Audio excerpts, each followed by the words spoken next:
Caminando hacia un liderazgo sobrenatural. Asambleas de Dios, Ríos de Vida, una realización de Tecnofilms. Hoy continuamos con nuestra serie de las 5 solas. Y la sola que corresponde para el día de hoy es solo fe. Solo fe. Y esto es lo que hace la diferencia entre el cristiano por tradición o religión con el cristiano por convicción y decisión. La fe. La fe es la que hace la diferencia. ¿Somos cristianos por religión o tradición? ¿O somos cristianos por convicción y por decisión? Y aquí es donde está la diferencia. Y hoy vamos a estudiar y a descubrir qué fue lo que pasó en la vida de Martín Lutero, que fue el reformador hace 500 años atrás. Este versículo que voy a compartir el día de hoy fue el que revolucionó su vida y su corazón. Pero quiero presentárselo de la siguiente manera, puesto que encontré una parte de la biografía de él en donde narra cosas muy interesantes. Y de esta forma quiero entrar en la predicación de hoy. Pocos pasajes en las Escrituras realmente han tenido un impacto trascendental como el que encontró Martín Lutero. Y está basado en el mismo estudio y la misma inspiración que recibió el apóstol Pablo. Pablo descubrió que su perfil piadoso, él descubrió que toda su preparación y que todo lo que Pablo había sido hecho, cuando tuvo un encuentro con Jesús,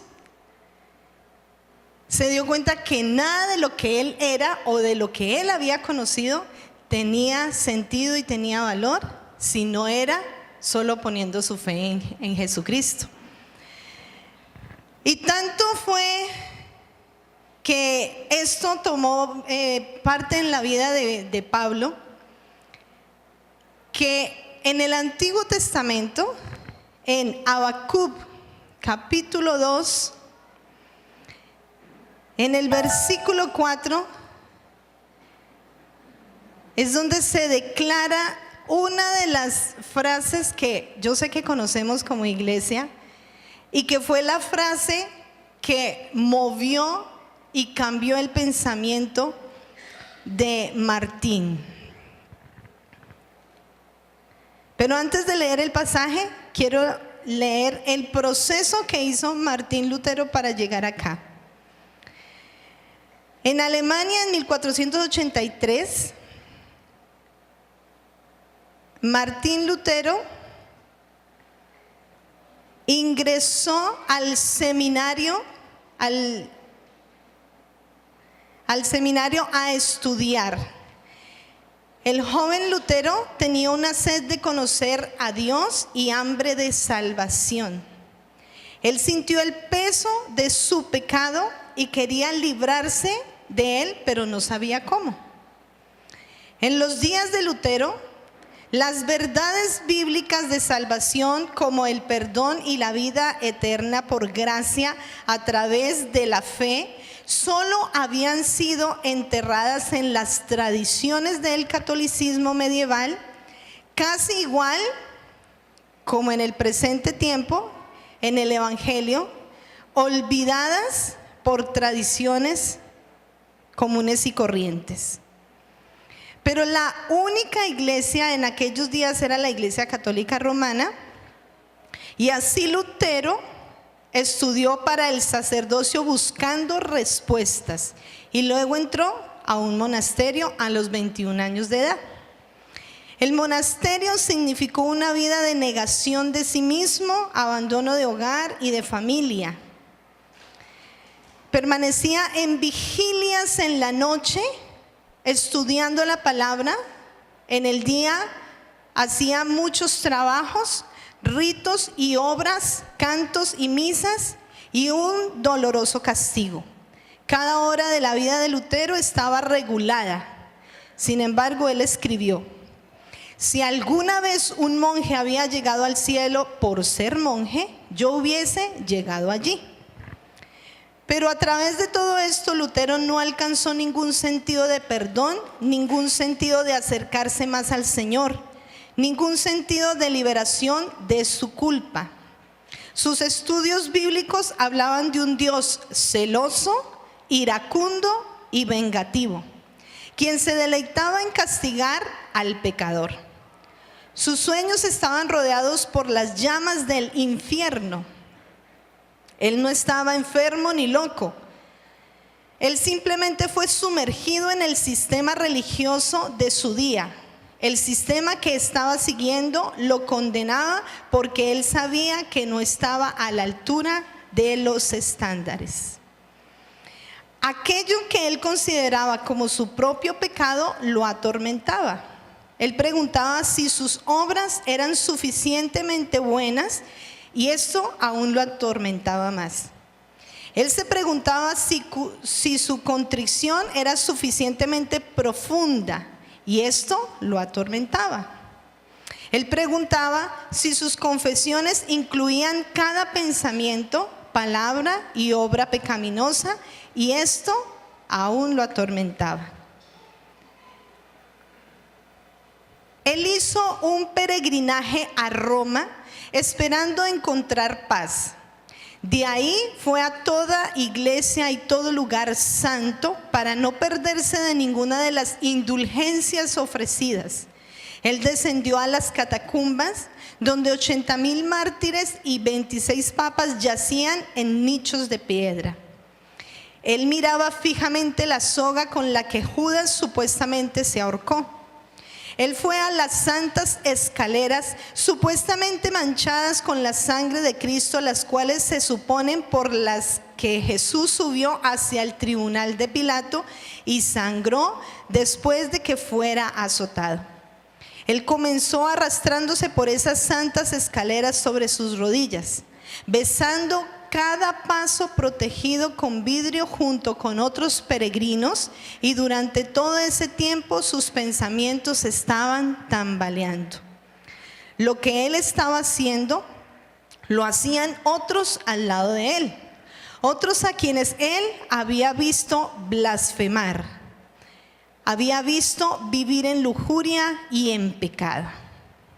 Él se levantó de sus rodillas, volviendo su espada a las escaleras sagradas y se fue. Se fue con las preguntas que todavía retumbaban en sus oídos. ¿Cómo podría alguien pararse ante Dios? ¿Cómo puede ser alguien justo ante Dios? ¿Cómo es posible para alguien ser salvo? Me llamó mucho la atención encontrar dentro de la biografía de Martín esta experiencia que se narra de él, porque realmente esto fue lo que lo llevó a profundizar en el estudio de la palabra y encontrar lo que ahora vamos a leer en Habacuc. De hecho, dentro del proceso de estudio, después de esta experiencia, Martín Lutero llegó al monasterio y tomó la decisión de apegarse a la Biblia. Por eso es que la primer sola es solo Biblia, porque solo palabras, solo escritura, porque en ese momento la escritura estaba siendo vetada para cualquier persona, para el acceso de cualquier persona. Y nosotros sabemos hoy que la palabra es ¿para quién? Para todos los seres humanos. Por eso fue la decisión de él: voy a meterme con la Biblia. Voy a mirar y voy a buscar si esta es la palabra de Dios. ¿Qué me dice ella referente a lo que yo estoy sintiendo y lo que estoy experimentando? Y él, dentro de lo que encontré, hizo este proceso de estudio.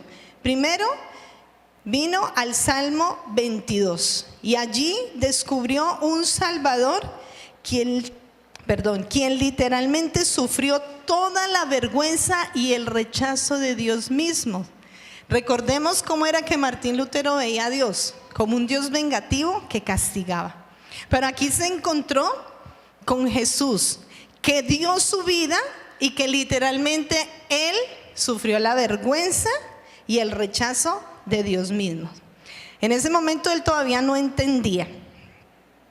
Luego en su estudio pasó al Salmo 32, donde dice: bienaventurado aquel cuya transgresión ha sido perdonado y cubierto su pecado.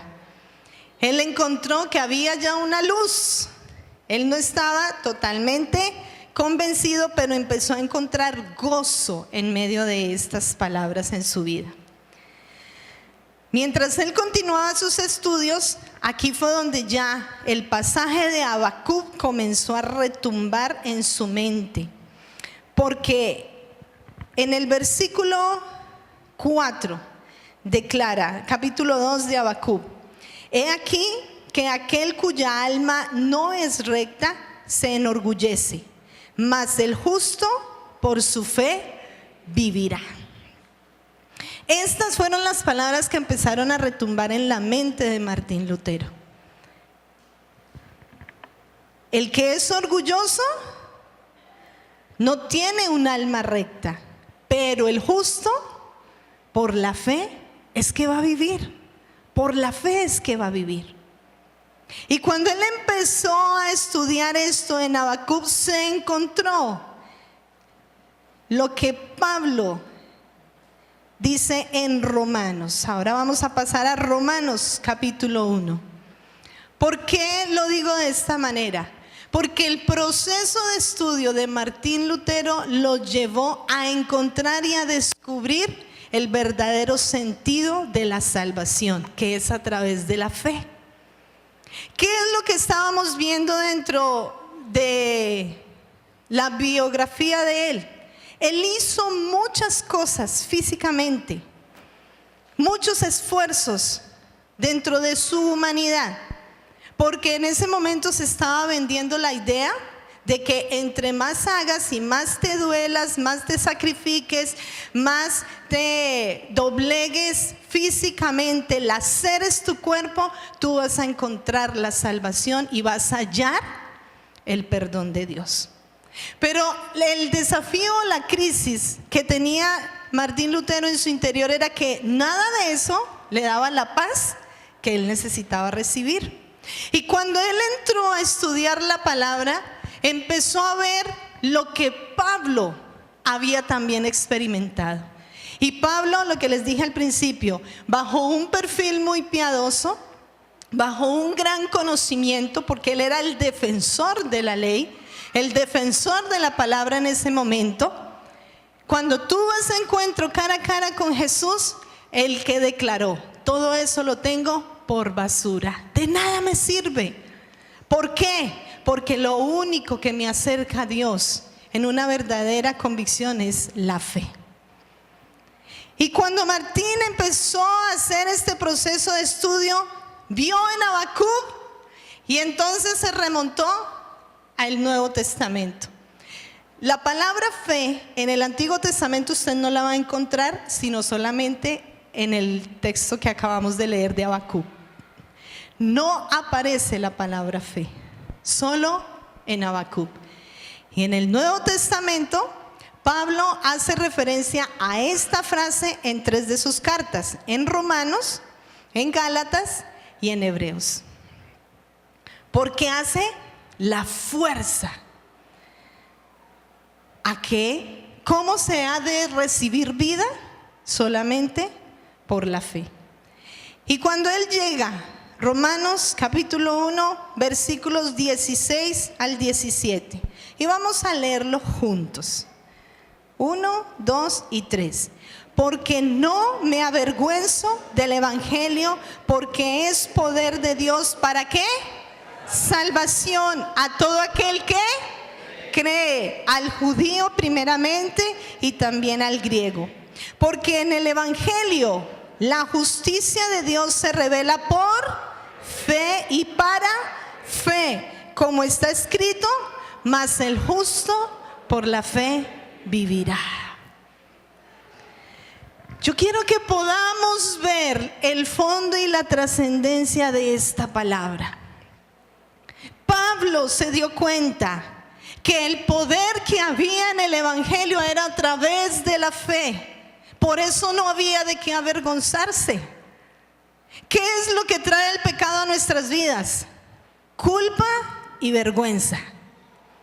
Y Pablo se dio cuenta que toda su vida de pecado en Cristo tenía justificación. De hecho, cuando yo me acerco a través de la palabra y veo que solo por la fe recibo salvación, lo primero que yo recibo es justificación. Dígale al que está a su lado: justificado pues por la fe. La experiencia de leer este pasaje y de descubrir la verdad bíblica que estaba allí trajo en Martín Lutero un rompimiento en su corazón del concepto que tenía de un Dios vengativo, de un Dios que odiaba a la humanidad porque odia el pecado y por ende también entonces debía castigar al hombre. Martín Lutero empezó en ese momento a ver a un Dios diferente, a un Dios diferente. La palabra, la frase, mas el justo por la fe vivirá, tiene una connotación. Ahí está marcado dentro de esa frase. Hay 3 énfasis. Uno es el hombre justificado. ¿Qué es ser justificado? Ser justificado sencillamente es declarar inocente al que es culpable. Todos nosotros somos culpables, culpables de un castigo de condenación eterna. Pero Cristo, por la obra, por su sangre derramada en la cruz, nos permitió a nosotros recibir una sentencia diferente. ¿Cuál es la sentencia que tenemos ahora? Inocentes. Inocentes. ¿Vemos la fuerza y la trascendencia de esto? Hace 15 días también cuando prediqué, yo hacía énfasis en lo importante que es que esto no se quede en el concepto, en mi mente. Esto tiene que ser una realidad en mi corazón y en mi interior. Yo no debo ser cristiano por la tradición, la costumbre o la cultura. Yo debo ser cristiano porque realmente estoy convencido que tengo una condición pecadora y que solo Cristo, por su sangre, me permite recibir una sentencia diferente, una sentencia de inocencia. Si vamos un momento ahí a Romanos, el capítulo 3, en el versículo 10 están estas palabras: como está escrito, no hay justo ni aún uno, no hay quien entienda, no hay quien busque a Dios. Todos se desviaron, a una se hicieron inútiles. No hay quien haga lo bueno, no hay ni siquiera uno. Estas declaraciones inspiradas por el Espíritu de Dios a través de Pablo movieron a Martín Lutero a darse cuenta que no había cosa que él hiciera que lo llevara a tener una justificación. Y si lo traemos a nuestro tiempo presente, ¿cuáles son las cosas que nosotros hacemos para decir en nuestra oración: no es que Dios me entiende, no es que yo ya hice un ayuno, no es que yo ya vigilé, no es que yo he estado leyendo la palabra, yo he ido a la iglesia, no es que yo ofrendo, yo diezmo? Esas son responsabilidades dentro de nuestra actitud de obediencia porque amamos a Dios. Pero eso no me asegura a mí de que a través de esos medios yo vaya a alcanzar la salvación o vaya a alcanzar la gracia de Dios. ¿Me estoy explicando? En otras palabras, todo lo que tú hagas, que debemos hacerlo y es necesario hacerlo, pero todo lo que tú hagas, si no está acompañada de tu fe en Dios, la Biblia misma lo describe como una obra muerta. Porque es una obra que no va acompañada de la justificación. La justificación viene solamente por Jesucristo y por su sangre sobre nosotros. ¿Cómo yo soy entonces justificado? Yo soy justificado cuando reconozco mi condición de pecador. Cuando reconozco que mi debilidad me lleva a no buscar a Dios. ¿Qué leímos en Romanos 3? No hay justo ni siquiera uno. O sea, usted puede ser buena gente, usted puede ser buena persona, usted puede ser muy buen ciudadano, buen papá, buena mamá, buen trabajador, buena trabajadora, pero usted no es justo. Aunque haga obras de justicia. Pero si tú no has entregado tu vida al Señor en un verdadero reconocimiento y en una verdadera rendición, no hemos sido justificados. Ahí es donde se marca la diferencia. Yo soy justificado cuando realmente digo, Dios, soy malo, malo, malo. Y necesito de tu gracia, necesito de tu misericordia. Y creo que tu sacrificio me permite tener libertad y perdón de pecados. Ahí es donde tú eres justificado. Y Dios te va a mirar a través de los ojos de Jesús. Porque fue Jesús quien pagó por nuestra rebelión. Y quien llevó nuestro pecado.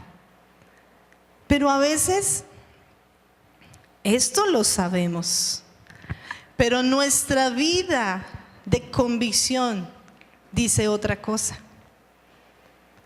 Porque nos deleitamos en el pecado, porque buscamos el pecado, porque le abrimos las puertas al pecado y nos excusamos. A veces decimos, Dios sabe que yo soy débil, Dios sabe que yo todo me he esforzado por hacerlo, pero no, siempre me vence. Y como Dios es amor, siempre me perdona. Sí, Él siempre está para perdonar, pero Él quiere que valoremos la entrega de Jesús, el derramamiento de su sangre, porque allí es donde hemos sido nosotros justificados. La palabra me lleva a que la destitución de la gloria de Dios por causa del pecado venga a través de, o cambie en mi vida a través de la fe en Jesucristo. Y el creer en Jesús tiene que ver más con saber que Él hizo este sacrificio. La clave, ¿cuál es?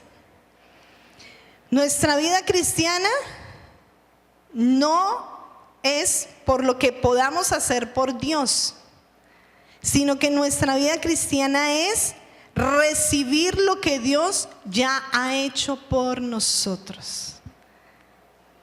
Es recibir. ¿Y qué hizo Dios?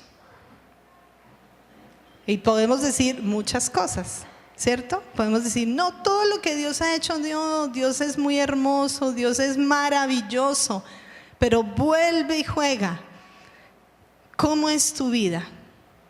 ¿Qué dice tu vida? ¿De qué habla tu vida? Yo me he encontrado con el proceso de crecimiento en todos los seres humanos y es diferente. Cuando nosotros nos acercamos a Dios, venimos ya con un concepto previo. Sabemos qué es ser cristiano. De hecho, algo de lo que nos compartía nuestro hermano James cuando dirigía tiene que ver con esto, ¿no? Él nos contaba que él, compartiéndole la palabra, el evangelio a una persona, le dijo: no, es que yo tengo un vecino que es cristiano entre comillas, porque dice algo pero sus acciones muestran otra cosa. ¿Y qué es lo que está diciendo el Señor acá? ¿Dónde está tu cristiandad? Si has creído en mí, tus acciones tienen que ser diferentes. Porque ¿qué me dice la palabra de una persona que cree en Jesús? Uno, que le obedece. Dos, que permanece en ese proceso de santificación. Es decir, que si hay una debilidad y si hay alguna circunstancia que realmente me lleva hacia el pecado, ante Dios, Él debe ver el esfuerzo de yo rechazar el pecado.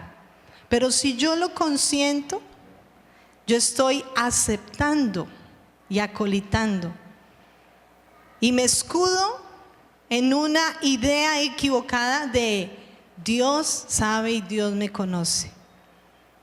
Por eso era que Martín Lutero no estaba contento, porque él sabía que tener una experiencia con Dios, algo tenía que suceder en el interior de cambio. Y a mí me llama realmente mucho la atención, por eso quise traer parte de la biografía de él, porque ahí me di cuenta que el fuego de Dios empezó a arder en el corazón de Martín Lutero. Y en nuestro tiempo presente es un fuego que necesitamos que arda en nuestros corazones. Debe haber hambre y sed por su presencia. Debe haber hambre y sed por su palabra, por buscar. Debe de haber hambre y sed por yo estar inconforme con la vida con la que llevo. Y allí es donde debo de tomar decisiones de cambio y determinar situaciones que están equivocadas bajo la luz de la palabra, tomar decisiones de cambio.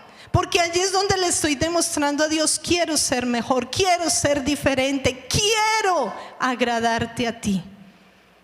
No hay ninguno que busque a Dios, pero cuando yo hago el esfuerzo de acercarme a buscar a Dios, ¿Dios qué va a decir? Este es justo,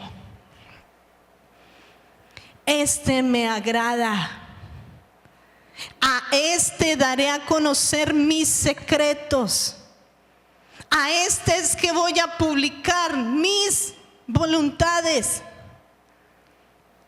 Y ahí es donde nos convertimos en amigos de Dios. Ahí es donde nos convertimos en íntimos de Dios. La misma palabra me dice en Hebreos: sin fe es imposible agradar a Dios. Así que nosotros podemos estar cumpliendo con nuestros hábitos espirituales, pero si esos hábitos no están acompañados de fe, no estamos agradando a Dios. Y vuelvo y repito, la fe tiene que ver con reconocer mi condición y decir: solo a través de Cristo me acerco. Pero a veces llegamos ante Dios con exigencias, a veces llegamos ante Dios con reclamos, con un espíritu orgulloso, altivo, y esto no le agrada a Dios, porque bien Dios quiere libertar, sanar, consolar, ayudar, levantar, confortar. Dios quiere traer respuesta a las diferentes situaciones. Pero todo depende de nuestro verdadero acercamiento a Dios. ¿Cómo venimos? ¿Por conveniencia a buscarle? ¿Por necesidad de alguna cosa? ¿O solamente porque sabemos que Él es nuestro Dios, nuestro Señor y nuestro Salvador? Esa debe ser la verdadera forma de acercarnos a Dios. En segunda carta a los Corintios, el capítulo 5, en el versículo 21, Pablo también declara estas palabras: al que no conoció pecado, por nosotros lo hizo pecado, para que nosotros fuésemos hechos justicia de Dios en él. Iglesia, miremos detrás del concepto que tengo en mi mente de que Cristo tomó mi lugar, de que Cristo murió en la cruz por mí, que Él recibió el castigo que yo merecía. Miremos detrás de Él, detrás de esto que hay. Segunda los Corintios 5:21 lo declara así: al que no conoció pecado, a alguien inocente, se hizo pecado por nosotros. ¿Para qué? Para que nosotros fuéramos hechos justicia de Dios en él. Por eso es que no hay razón. Podemos fallar, y la palabra misma nos enseña que si alguno de nosotros hemos pecado, tenemos a Jesucristo, ¿qué? El justo, para perdonarnos y limpiarnos de toda nuestra maldad. Pero dice la palabra, si alguno hubiere pecado. ¿Qué nos está diciendo? Hombre, si usted practica el pecado, no va a tener esta oportunidad.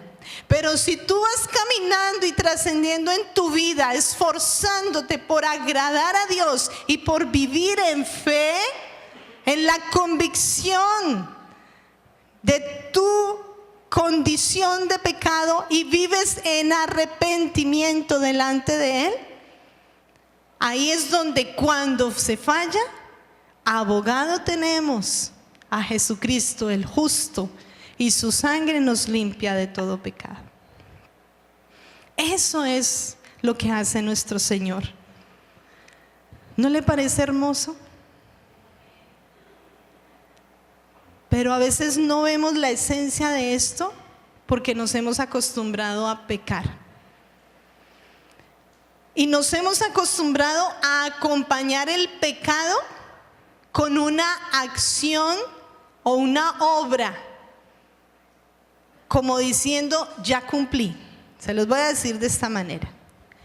Cuando viene la consejería, o porque se falló, se cometió un pecado, se siente mal, viene la culpabilidad, viene la presión del asunto, lo que se genera, ¿sí? La vergüenza, el desánimo, las ataduras, y se viene a decir, pero yo hago un ayuno. O uno direcciona al ayuno porque uno espera y confía que dentro del ayuno o dentro de esa búsqueda haya un verdadero arrepentimiento y una convicción de pecado para apartarse del pecado. Pero a veces se ha convertido el ayuno en esta frase: peco, ayuno y empato. Y listo, todo se arregló. Ya soy diferente. No, yo ya me arreglé, tengo mi comunión con Dios. No, es que yo ya me voy a integrar a todas las cosas y tengo fuercitas. Algo puede pasar, sí, se quita una carga, la culpa se va, usted puede recibir el perdón de Dios, pero ojo, porque es necesario que estas cosas las hagamos con la convicción de que necesito depender siempre de Dios. Y que ese perdón que recibo, mi demostración es un cambio de vida. Por eso es que la palabra dice, frutos dignos ¿de qué? De arrepentimiento. Es decir, el que verdaderamente se arrepintió, sus acciones van a decir, ya no lo vuelvo a hacer más. Yo no vuelvo a caer en ese error ni de fundas. Allí es donde hay justificación. Y nuestro corazón es tan complejo, nuestra mente tan argumentativa, Que ahí es donde Santiago nos dice: sean hacedores de la palabra. ¿Para qué? Para que no nos engañemos. Cuando yo hago las cosas es que puedo verificar que lo que estoy oyendo o lo que estoy aprendiendo, estoy recibiendo, se está efectuando dentro de mí. Y algo que he podido aprender de la cultura coreana,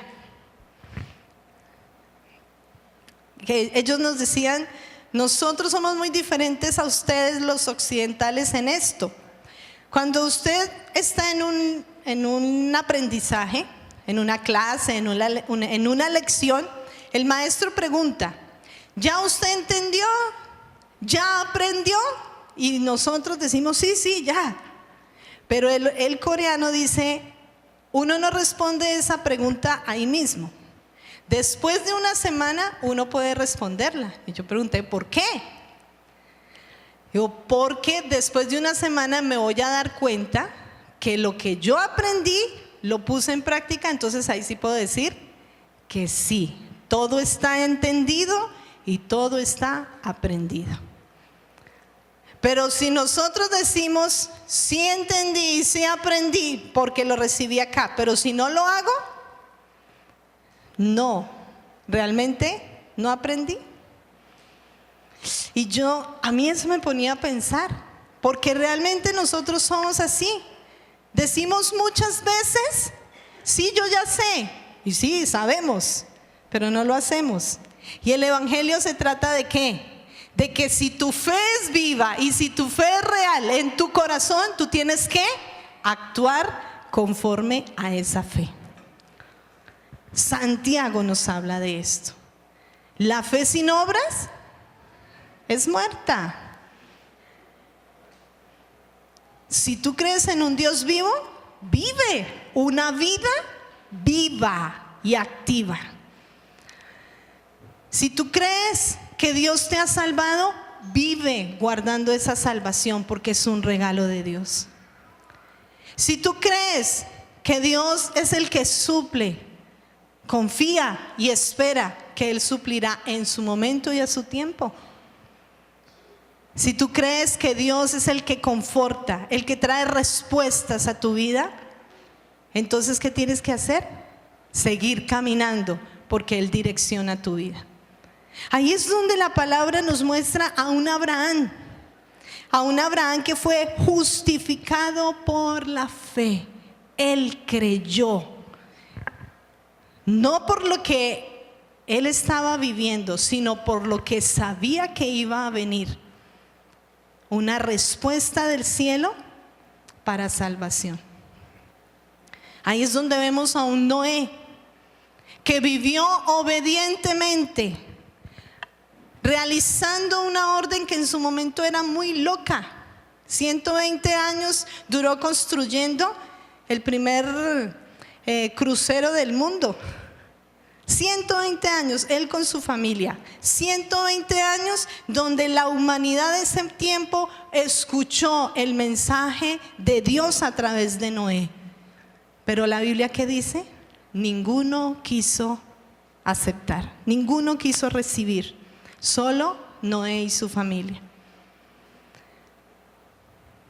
Estamos en el tiempo presente y la Biblia dice: así como en los días de Noé, la gente se casa o no se casa, se goza o no se goza, come y beben, disfrutan la vida o de pronto no la disfrutan. Pero así como en los días de Noé, así serán los postreros días. ¿Qué está diciendo? Ya es un tiempo en donde el evangelio se habla, donde la verdad está allí declarada en todos los aspectos. ¿Pero qué? ¿Vamos a entrar a la gracia? ¿Vamos a entrar a la barca? ¿Vamos a aceptar el mensaje o vamos a dejarnos ir por lo que el mundo nos ofrece? ¿Dónde está nuestra fe?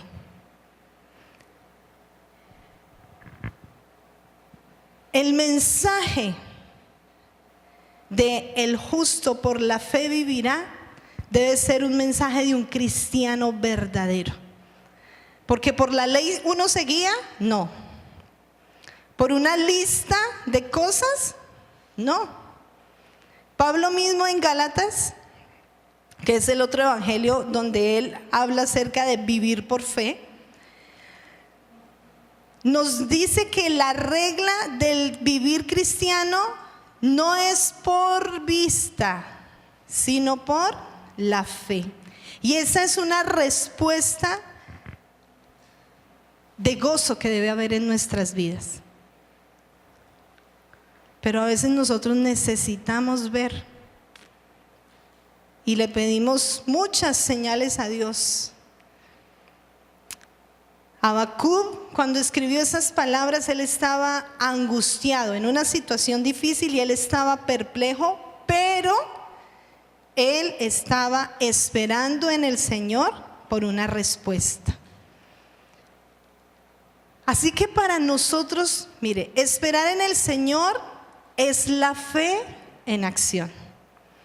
Esperar en el Señor es la fe también trabajando. Confiar en el Señor es esa fe representando la decisión que tomé de esperar en el Señor.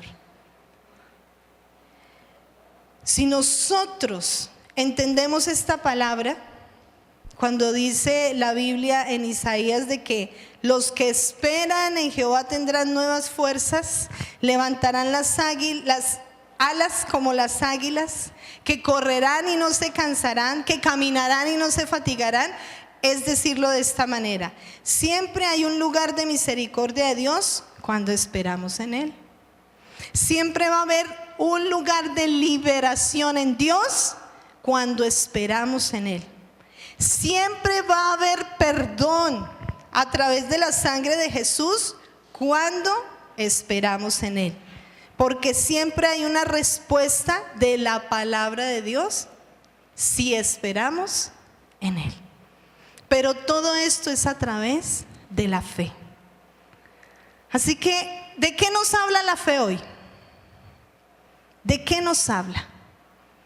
La fe hoy nos debe hablar de lo que realmente ha sucedido en nuestro corazón. Porque he creído en un Dios que salva, que sana. Porque la fe trae justificación. Porque la fe trae salvación. Pero la fe sabe también que trae recompensa. La fe trae recompensa. Y fue lo que Martín Lutero encontró. La recompensa. Juan capítulo 6.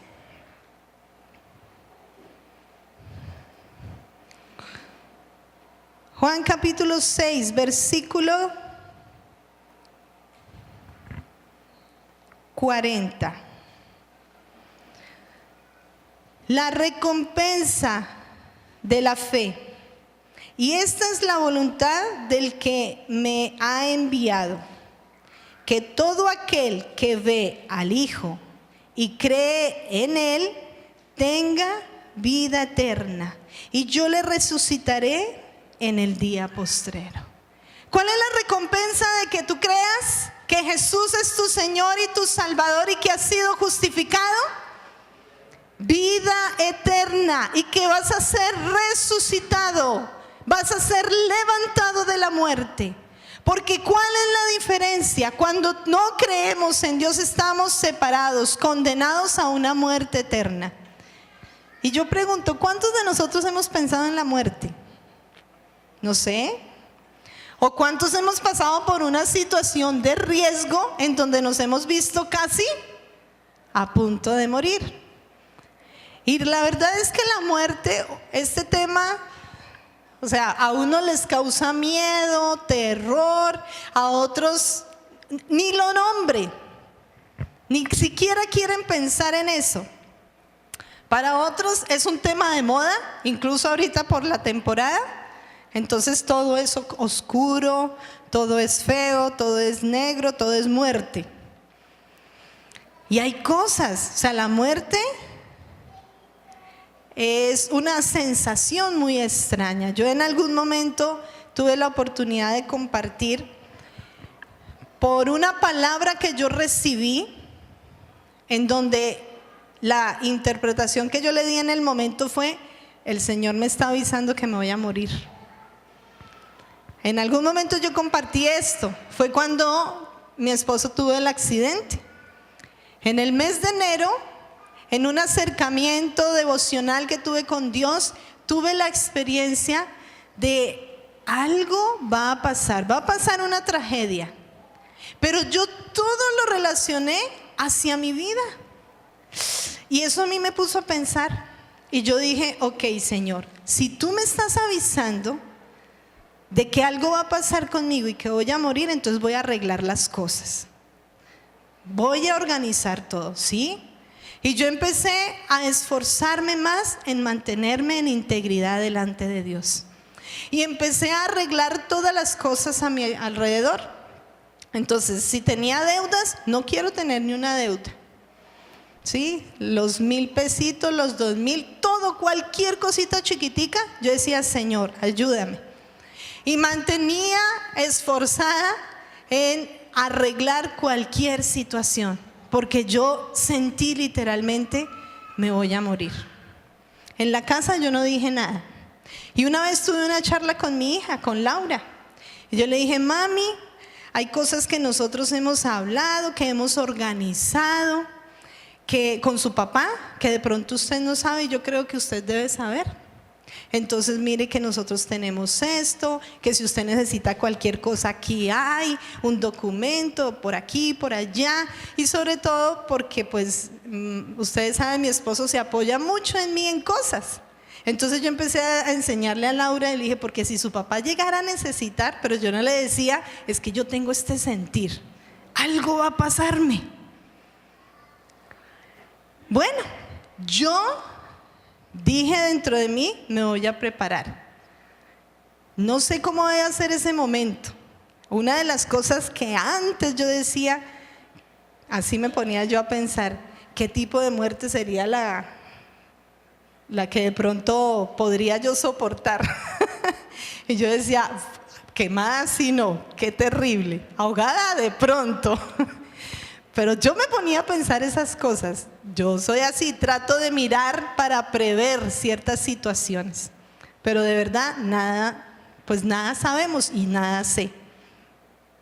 Pero dentro de todo esto, cuando llegó el momento que mi esposo se accidentó, bueno, la atención, yo salí en un momento de angustia a orarle a Dios y dije: Señor, ¿qué pasó? Ayúdame, ¿qué voy a hacer? Ayúdame, Señor, explícame.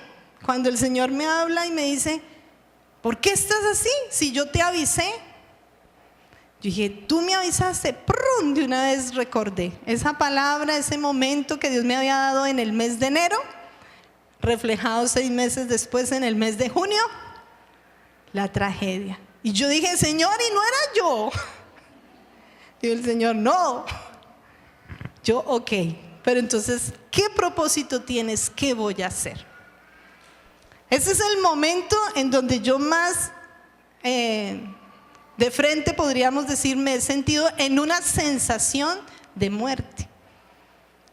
Y yo les puedo decir que aunque yo me preparé y yo lo asumí de esa manera, uno no sabe en ese instante realmente qué puede pasar. Y sí necesitamos estar preparados. Y necesitamos vivir al día, porque no sabemos el momento y la hora. O el Señor viene, o algo puede suceder. Pero el punto es que eso me llevó a estar preparado. ¿Por qué? Porque yo no concibo en mi mente un momento separada de Dios. Y eso significa la muerte. Por eso aquí en Juan 6, el versículo 40, la promesa de Jesús es: yo le resucitaré. Porque Él quiere darnos vida. Y porque lo que Él declara sobre nosotros siempre es vida. El ladrón vino para robar, matar y destruir, mas yo he venido para dar ¿qué? Y en abundancia. Porque lo que el pecado hizo con nosotros y lo que el enemigo siempre quiere, decirlo así, refregarnos, es la muerte, la condenación. Pero Cristo vino a darnos vida.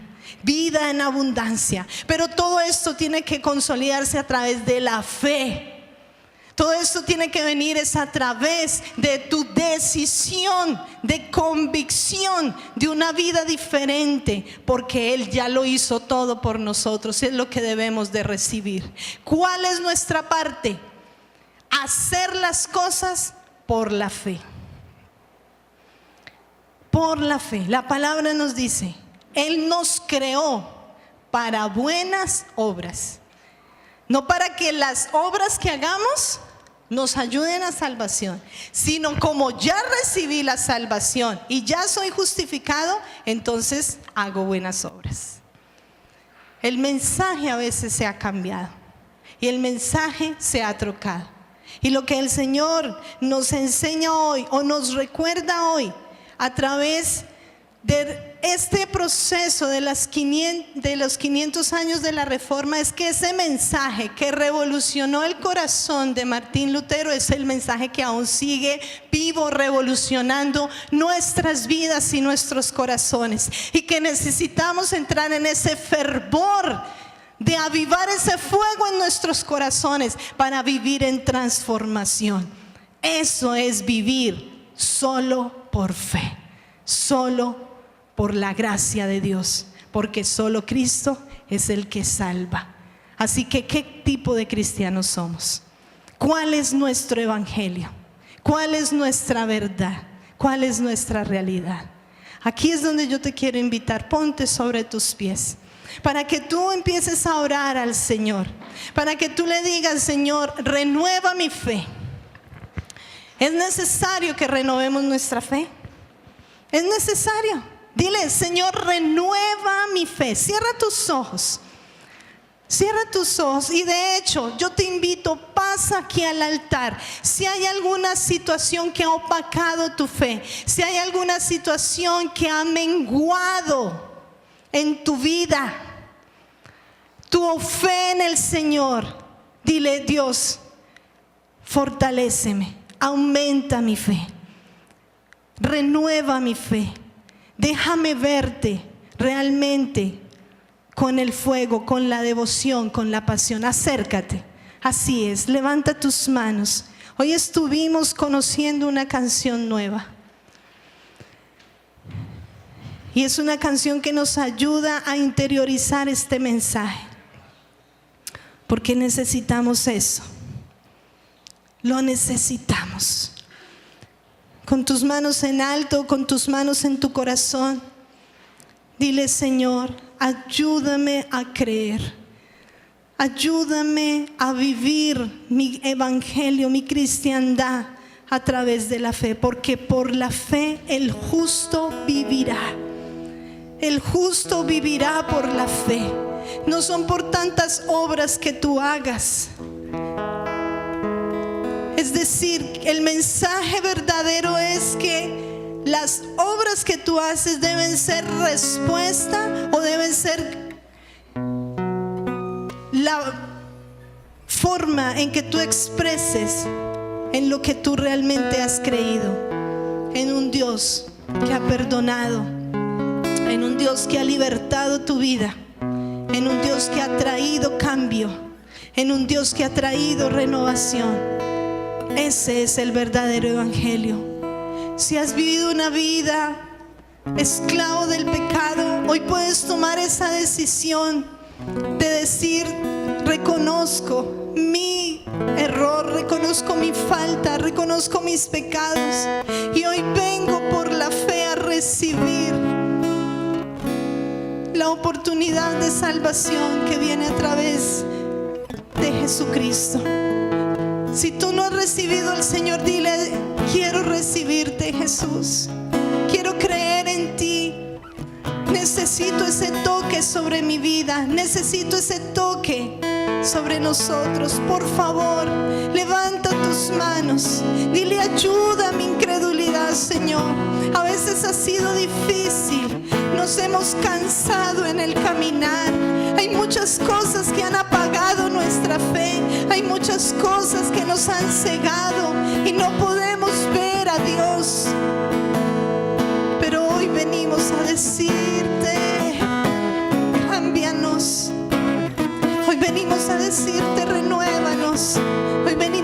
decirte: haz todas las cosas nuevas. Perdona nuestra incredulidad, Señor. Perdónanos, Santo Dios.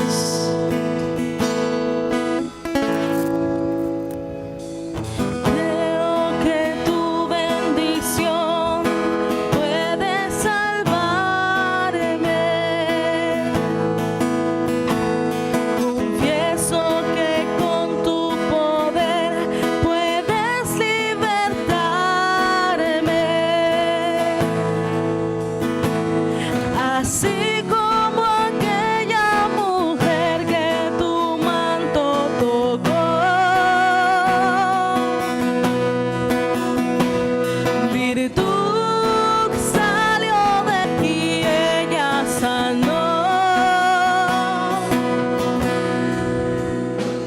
Confieso que creo en ti, no temeré.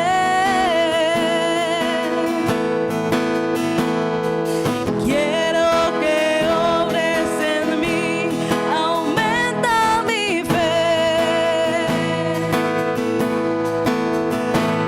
Te entrego mi vida, Señor, me humillo ante ti. Pues listo está mi corazón para recibir. Levanta tus manos. Pídele ese toque de fe para tu vida. Hoy queremos en nuestro corazón. Oh sí, Señor, oh sí, mi Dios. Un toque de fe para salvación, un toque de fe. Lo necesitamos. Hoy pedimos toque de Dios sobre nuestras vidas. Sentir de ti, mi Señor, un toque de fe Así es. para salvación. Oh Dios, oh Señor, Espíritu de Dios, hoy declaro sobre estas vidas y hoy declaro sobre tu pueblo, hoy declaro sobre esta congregación que recibimos la vida del Espíritu de Dios, que hay una fe que es viva, que hay una fe que es activa y que se caen los argumentos equivocados, todo aquello que nos hace vivir a veces bajo nuestra propia opinión, por una interpretación personal de lo que es la fe. Hoy, Señor, declaro que hay una renovación. Hoy declaro que somos levantados. Hoy declaro que somos avivados en ese fuego para una fe genuina en medio de tu iglesia, en medio de tu pueblo, declarando esa libertad, declarando esa renovación.